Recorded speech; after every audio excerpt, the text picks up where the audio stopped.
Boa noite. Boa noite. Supremo Tribunal Federal julga amanhã a ação para afastar Eduardo Cunha da presidência da Câmara dos Deputados. A Comissão Especial do Senado vota na sexta-feira o relatório que propõe seguir com o impeachment de Dilma.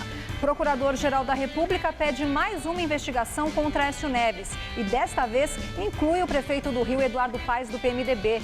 E estudantes mantêm invasão do plenário da Assembleia Legislativa de São Paulo. O presidente pede à Justiça reintegração de posse. Você acompanha essas e outras notícias daqui a um minuto após um rápido intervalo. Até já.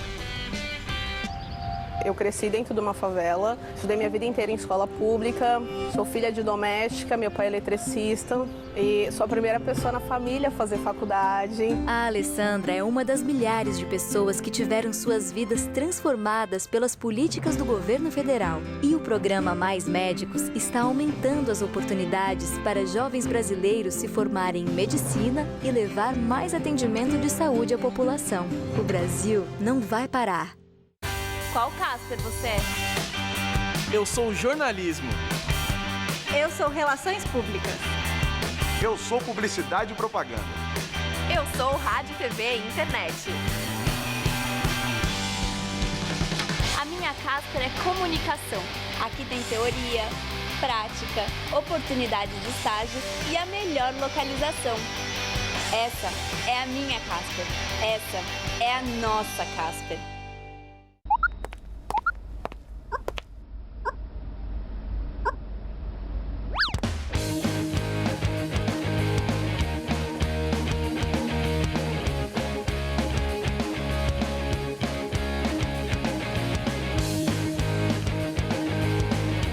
Se a noite convida, a gente aceita e vai conhecer São Paulo com uma galera muito especial. A Noite Convida. Estreia nesta quarta, 10h30 da noite.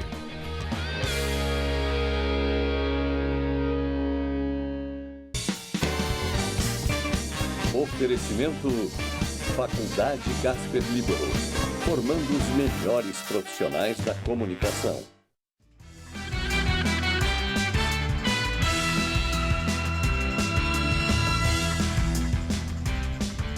Uma questão polêmica e que vem sendo adiada terminou o dia sem conclusão.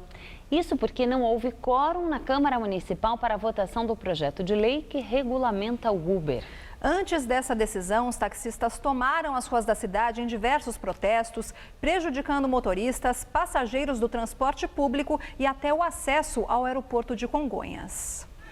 De manhã, no aeroporto de Congonhas, taxistas bloquearam a área de desembarque. Sem o serviço de táxi, passageiros seguiram a pé. À tarde, em comboio, a categoria interrompeu o trânsito em importantes avenidas, a caminho da Câmara Municipal, onde poderia ser votado hoje o projeto que regulamenta aplicativos de transporte individual como Uber. Eles bloquearam a Rua Maria Paula e o viaduto Jacareí em frente à Câmara. Na Zona Sul, onde o prefeito Fernando Haddad cumpria a agenda, um grupo de taxistas entrou em confronto com apoiadores do prefeito. Houve empurra-empurra e troca de socos e pontapés. Os taxistas acusaram o prefeito de querer favorecer um parente que trabalha para o Uber. Guilherme Haddad Nazar, que é sobrinho do prefeito, ocupa o cargo de gerente de operações e logística do Uber em São Paulo. O prefeito Fernando Haddad disse que entende que esse fato não representa conflito de interesses, mas evitou entrar em detalhes. Tiveram na frente da minha casa, fazendo buzinaço. Não tem cabimento esse tipo de coisa na rua. Pede uma audiência. E eu sou. O que o Guilherme faz? Ele realmente trabalha? O que pergunta para ele? Eu sancionei a lei aprovada na Câmara, proibindo a liberação geral. Porque eu sou contra a tese do Uber sobre a liberação geral. Mas eu acho que a mera proibição também não é o caminho. Nós estamos optando pelo caminho do meio. O caminho do meio é a prefeitura ter o comando do sistema. Isso não é novidade. Nós já vinha denunciando isso faz tempo. O Haddad ele fica omitindo as coisas, omitindo para os munícipes dessa cidade. E a gente denunciou. O Citetaxi, eu já denunciamos ele no Ministério Público, na Justiça Federal. Alguns vereadores já falam até em CPI. Já hoje, muitos colegas já começaram a pensar aqui numa CPI, de modo geral. É possível de CPI e até digo mais, se tivesse tempo, seria até motivo de impeachment. No início da noite, do lado de fora da Câmara, taxistas comemoraram que, de novo, os vereadores não votaram o projeto que regulamenta aplicativos como Uber, por falta de quórum. Está marcada para amanhã, às 10 horas da manhã, a reintegração de posse do Centro Paula Souza, que fica no bairro da Luz, em São Paulo. O prédio foi invadido por estudantes na semana passada. E hoje, uma reunião de conciliação entre estudantes e a direção do Centro Paula Souza terminou sem acordo. Como não houve acordo, o juiz Luiz Manuel Fonseca determinou o cumprimento da reintegração de posse do Centro Paula Souza, que está invadido por estudantes há 7 dias. Os estudantes têm até às 7 horas da manhã de amanhã para decidir se vão sair voluntariamente. Caso isso não aconteça, a reintegração está marcada para as 10 horas da manhã.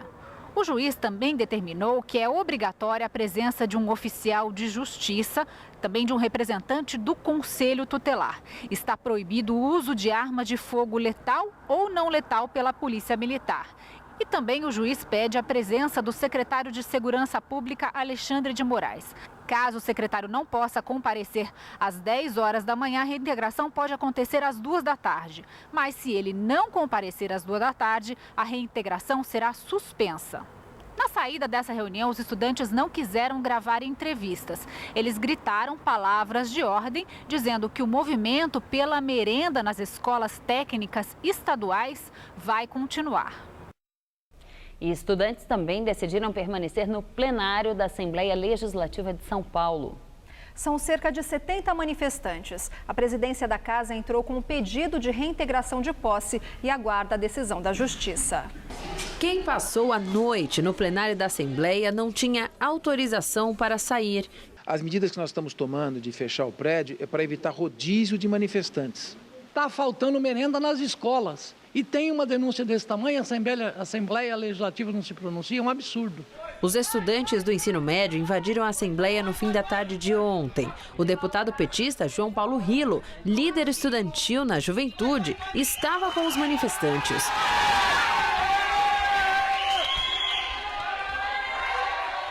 Com a chegada da Polícia Militar, por volta das 8 horas da noite, houve uma confusão e o deputado empurrou um policial. A polícia não apanha aqui dentro. Sua atitude não foi legal. Hoje à tarde, a assessoria de Rilo enviou um vídeo que mostra outro ângulo. O deputado afirmou que estava no meio da confusão em defesa dos estudantes, que foi empurrado e revidou. Que isso? O presidente da Assembleia, Fernando Capês, decretou ponto facultativo aos funcionários nesta quarta-feira. A decisão foi condenada por manifestantes e políticos que apoiam a abertura da CPI sobre a máfia das merendas, já que o ponto facultativo prejudicaria a coleta das últimas assinaturas necessárias para o início das investigações. Ao todo, são 32. 25 deputados já se manifestaram a favor. Faltam 7.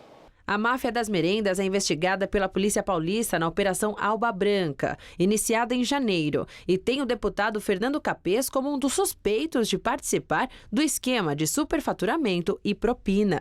Como meu nome foi envolvido de uma maneira criminosa, irresponsável, eu sou o principal interessado que as investigações caminhem, que as testemunhas prestem depoimento. E agora o assunto que tem dominado os noticiários nos últimos dias, o senador Antônio Anastasia, do PSDB, apresentou o relatório pela continuidade do processo de impeachment da presidente Dilma Rousseff. Ele rebateu a tese governista de que está havendo um golpe. A sessão começou com um bate-boca entre senadores da base do governo e oposição. O senador Lindbergh Farias, do PT, voltou a questionar a posição de Anastasia como relator. O senador tucano, aliado de Aécio Neves, é acusado pelos petistas de ter praticado pedaladas fiscais quando era governador de Minas. Lindbergh acusou os senadores da oposição de cinismo. O clima ficou quente. Se os senhores se sentiram agredidos pela palavra cinismo, eu vou repetir. Cinismo é o que os senhores estão querendo fazer aqui. A segunda razão, além do teatro, é naturalmente uma fixação... Com essa fala. Senhor presidente, eu ouvi Vossa Excelência agrediu a todo mundo, ofendeu a todo mundo, e nós ouvimos aqui pacientemente, educadamente. Agora Vossa Excelência vai ouvir, e vai ouvir quietinho, sentadinho aí. Vai ouvir sentadinho, quietinho aí. Então, senhor presidente... Depois, Anastasia finalmente começou a ler o relatório. Ele apontou que há elementos suficientes para que o processo de impeachment seja aberto. Ele afirma que Dilma deve ser julgada por crime de responsabilidade. A presidente é acusada de editar decretos suplementares sem autorização do Congresso Nacional e nas chamadas pedaladas fiscais. Anastasia rebateu a tese do governo de que impeachment seria um golpe. Em primeiro lugar, nunca se viu golpe com direito à ampla defesa, contraditório, reuniões às claras, transmitidas ao vivo, com direito à fala por membros de todos os matizes políticos, com procedimento ditado pela Constituição e pelo Supremo Tribunal Federal. Demais disso, o que se quer é deslegitimar a própria figura do impeachment, como se fosse estranho ao presidencialismo ou à sua antítese, que é objetivamente falso. Para Anastasia, Dilma sabia das irregularidades. O relator não citou a Lava Jato no parecer. No entanto, disse que após a instauração do processo, novos fatos podem ser incluídos. Parte da oposição defendia incluir a operação da Polícia Federal no relatório. O governo é contra. Em face do exposto, senhor presidente, senhores senadores, senhoras senadores, a denúncia apresenta, a meu juízo, os requisitos formais exigidos pela legislação de vigência, especialmente pela Constituição Federal, para o seu recebimento. O meu voto é pela admissibilidade da denúncia, com a consequente instalação do processo de impeachment. O relatório será votado na comissão na sexta-feira. No plenário, a votação deve ocorrer no dia 11. O Procurador-Geral da República, Rodrigo Janot, pediu ao Supremo Tribunal Federal a abertura de mais um inquérito para investigar o senador Aécio Neves, que é presidente nacional do PSDB. Ele é suspeito de tentar influenciar a CPI dos Correios em 2005. O deputado federal Carlos Sampaio, do PSDB, e o prefeito do Rio de Janeiro, Eduardo Paes, do PMDB, também são alvos do inquérito. Janot suspeita que os três tenham tentado ocultar na CPI dos Correios informações sobre o esquema da compra de votos como troca de apoio na Assembleia Legislativa de Minas Gerais durante a gestão do governador Eduardo Azeredo. Entre 1995 e 1999, o esquema foi operado pelo PSDB e ficou conhecido como Mensalão Mineiro. No fim do ano passado, Azeredo foi condenado a mais de 20 anos de prisão, mas aguarda recurso em liberdade. O pedido de Janot é baseado em delação premiada do senador Delcídio do Amaral, atualmente sem partido. Delcídio indicou que irregularidades foram cometidas para maquiar dados do Banco Rural em relação com o Mensalão Mineiro. Delcídio era presidente da CPI dos Correios. Já em 2005, quando a CPI investigou o Mensalão do PT, Aécio era governador de Minas Gerais. Paes e Sampaio eram deputados federais do PSDB. Na delação, Delcídio afirmou que quando foi aprovada a quebra de sigilo do Banco Rural pela CPI, integrantes do PSDB ficaram incomodados.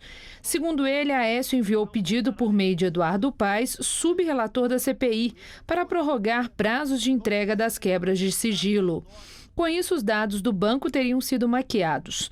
Para Delcídio, Carlos Sampaio sabia do esquema.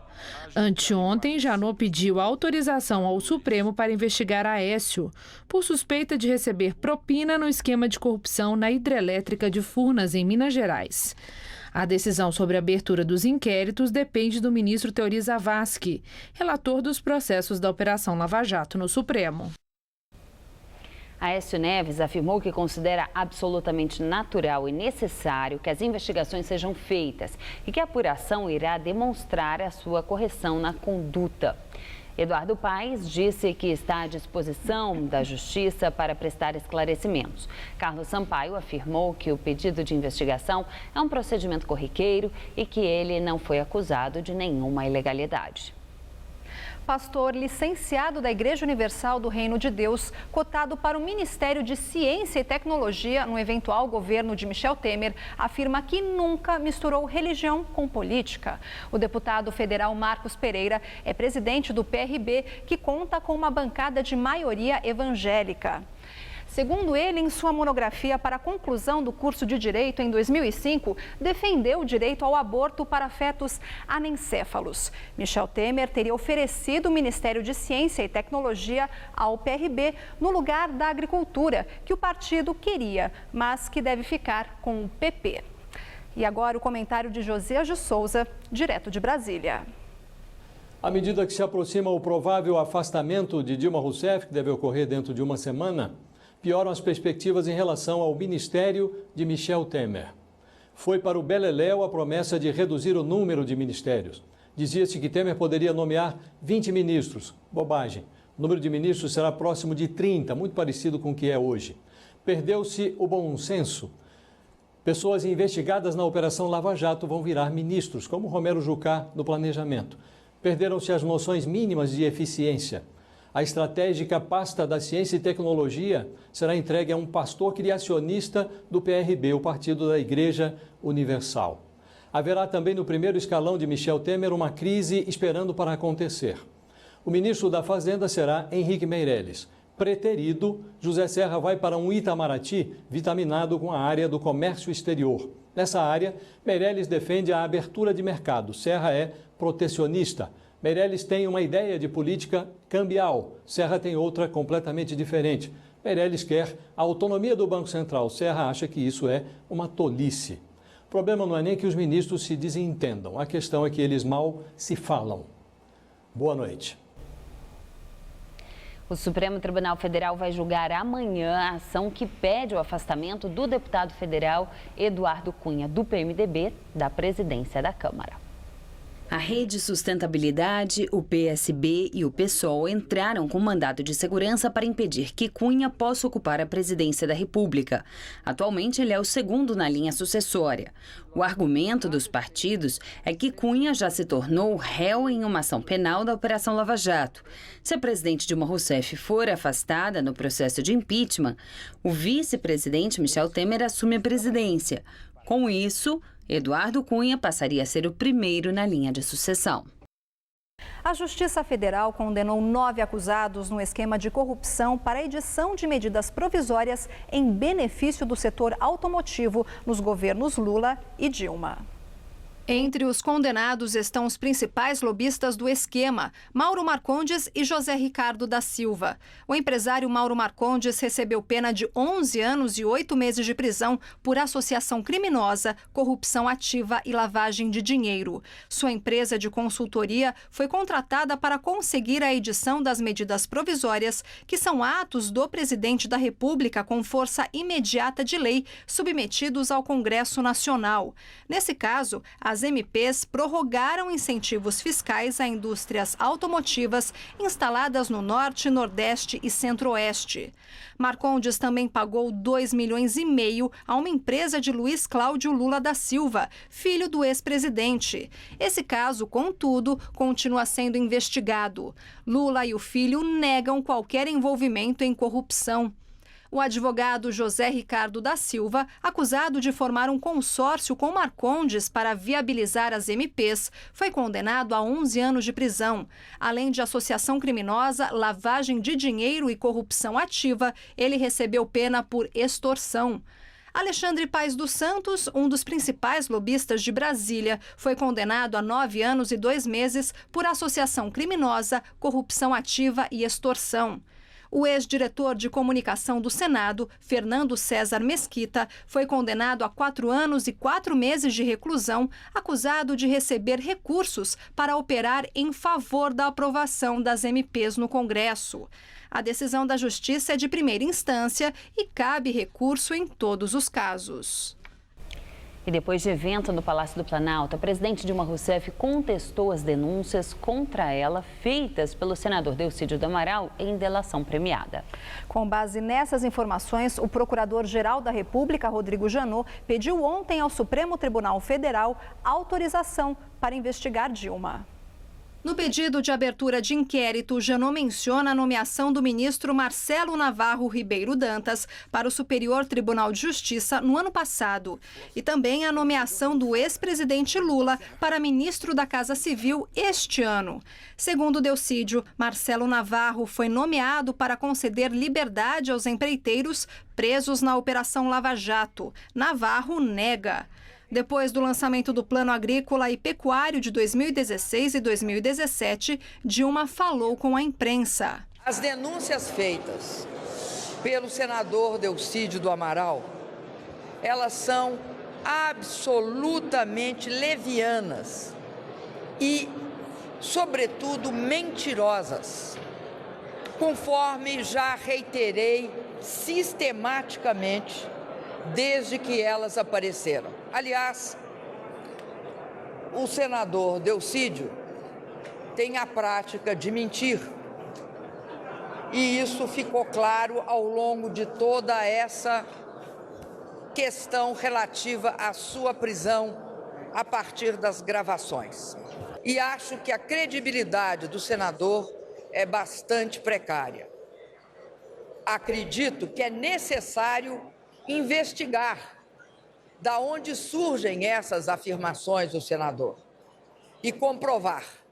A presidente afirmou que o vazamento do pedido da abertura de inquérito foi muito grave e que vai solicitar a apuração ao Supremo.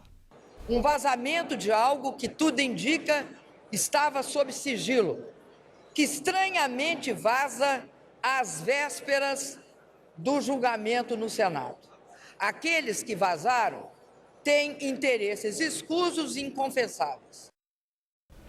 A Comissão de Constituição e Justiça do Senado vota amanhã o pedido de cassação do senador Delcídio do Amaral, aprovado ontem no Conselho de Ética. Esta é a última etapa antes do processo seguir para o plenário. O presidente do Senado, Renan Calheiros, disse que o processo de cassação de Delcídio certamente será votado na próxima terça-feira, dia 10. Vamos agora ao comentário de política com Bob Fernandes. O procurador Janot pediu autorização para investigar Lula e Dilma, que teriam tentado obstruir a Lava Jato. Janot quer investigar Lula também pelo Petrolão. Depois de 559 dias de citação do doleiro Youssef, Janot decidiu investigar Aécio Neves sobre furtas. E 11 anos depois, Janot pede autorização ao Supremo para investigar também o deputado Carlos Sampaio e o prefeito Eduardo Paes, por tramóia tucana na CPI dos Correios. Janot diz que na Petrobras o esquema jamais poderia acontecer sem participação do ex-presidente Lula. O procurador deve ter provas de tudo o que diz, ou teremos novamente a teoria do domínio do fato. Estes são fatos, vamos a seus significados. Como esse pacote nasce na delação do Delcídio, perceba-se a ausência de um investigado, Temer, citado, entre outras, como padrinho de João Henrique e Zelada, chefões no Petrolão. O alvo mesmo, alvo final, é Lula. O anúncio desse pacote todo ao mesmo tempo lembra uma expressão, fogo de cobertura, um disfarce muito utilizado por Tex Willer, herói num gibi italiano. Demais fatos no dia, informa a Folha. Governo Alckmin pedalou e deu calote de 333 milhões no metrô. Se Miguelzinho Reale e Janaína estão atentos, teremos o impeachment do governador de São Paulo, além, claro, da dezena de governadores que já pedalou. Temer promete o Ministério da Ciência e Tecnologia para Marcos Pereira, do PRB. O bispo Pereira, da Universal, informa estar licenciado do bispado. Mesmo sendo criacionista, crente que tudo começou com Adão e Eva, Pereira anuncia respeitar Darwin e a teoria da evolução. Pronto, a ciência e todos nós podemos dormir tranquilos. Boa noite. Morre aos 49 anos o crítico de cinema Christian Petermann. Ele estava internado no Hospital das Clínicas em São Paulo desde o dia 29 de abril. Petermann foi internado com quadro de asma e morreu após uma parada cardiorrespiratória. Com 30 anos de carreira, Petermann participava do programa Todo Seu, aqui da TV Gazeta, além de escrever para a revista Rolling Stone. E agora vamos falar de economia e mais um dia tenso na política. O dólar fechou a quarta-feira em baixa e foi cotado a R$ 3,54. Agora vamos ao comentário de Vinícius Torres Freire. O número de empresas que vai à justiça para renegociar suas dívidas quase dobrou nos primeiros 4 meses deste ano, na comparação com o começo de 2015. São empresas que pedem recuperação judicial, uma maneira de adiar pagamentos devidos com o controle de juízes e credores. Está difícil para as empresas, mas se não vier uma reviravolta no ano que vem, ainda vai piorar. Uma firma internacional que avalia a qualidade de crédito das empresas, a Fitch, acha que ainda piora. Para a Fitch, a recessão, as vendas fracas e os juros altos vão fazer com que o endividamento das empresas ainda cresça nos próximos 2 ou 3 anos. O que fazer? Veja-se o caso da Gol, a companhia aérea. Não faz muito tempo, um problema nesse setor era a hiperlotação dos aeroportos e dos voos. Todo mundo lembra, talvez agora com saudade, de ter um problema desses. A Gol vai reduzir a frota de aviões, vai adiar a compra de aviões que já havia encomendado, vai diminuir o número de voos e rotas. Renegocia dívidas. Está, na verdade, lutando para sobreviver. Quando isso vai parar? Quando os juros começarem a cair. E vão cair se um novo governo vier com bons planos de arrumar as contas do governo e facilitar investimentos. Aí pode começar uma despiora devagarinho. Boa noite. O ministro do Supremo Tribunal Federal, Teori Zavascki, arquivou uma acusação contra a presidente Dilma Rousseff referente a seu suposto envolvimento nas irregularidades da compra da refinaria de Pasadena, nos Estados Unidos, pela Petrobras. O pedido foi feito pela Procuradoria-Geral da República. O argumento é que a presidente não pode ser investigada por fatos estranhos ao seu mandato. E nós ficamos por aqui. A edição de hoje pode ser vista no site do Jornal da Gazeta. Uma ótima noite para você. Boa noite. Fique agora com a estreia do A Noite Convida, com Paula Vilhena.